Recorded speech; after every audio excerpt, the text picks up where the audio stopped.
Sha, face wako. Anda hapo. Hii sio ni face wangu. Ni face wangu sha. Chi. So don't say. Kutasei kwei. Wangu ndine mkomno wangu.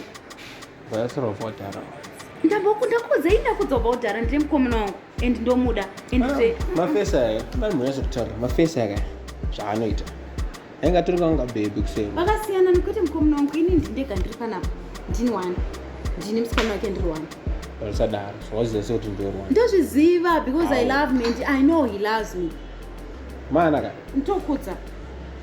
Tunazokada. Panozoti kwangoisa namba chete passport zvino zviri safe. Handishandi kuikoneti kana kunetwa andikauti ndikaite zvemanhamba handiche zvemanhamba. Panozoti namba dzangu. Panozoti taitamba tesovoda. Yeah?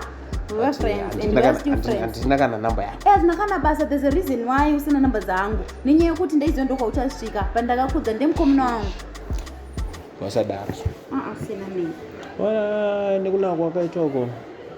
Akatanga ndiye akandida nekunaka kwangu ikoko so doesn't matter.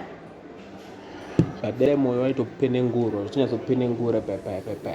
So tena ndotanda yopenenguro. Jesus is Lord.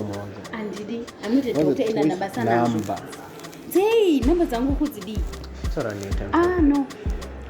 Inadakutana namba kwa bali utango mnasanga ndiziyo zona. I doesn't matter nyongo ndikuziva kana andisikuda namba zangu. Ndemkomuna wangu nakudza. Ndemkomuna wangu kuda ndite sei. Waza watamba tezi chitamba. Azoti nguri shamwari pepe. We were friends. We were friends and unotoziva ndemkomuna wangu. Tautara pakupisa zvekudare. Ewe. He's my soulmate. Chai. Okay. Saturday. Ne?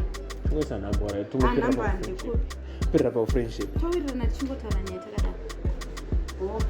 Taraja bana phone hi yes she. And that's my friend. Oh baby. Yeah. Hi.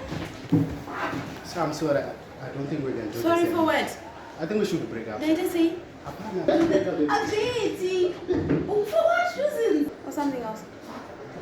Aya, usadaro bekusadaro. Please. Aya, just like that. Just like that. Oh no, Aya, please. No. Valentine is coming. Where is your boyfriend? Crying alone. Lonely. Valentine is coming. Where is your boyfriend? Crying alone. Lonely. Valentine is coming. Where is your boyfriend? Crying alone. Lonely.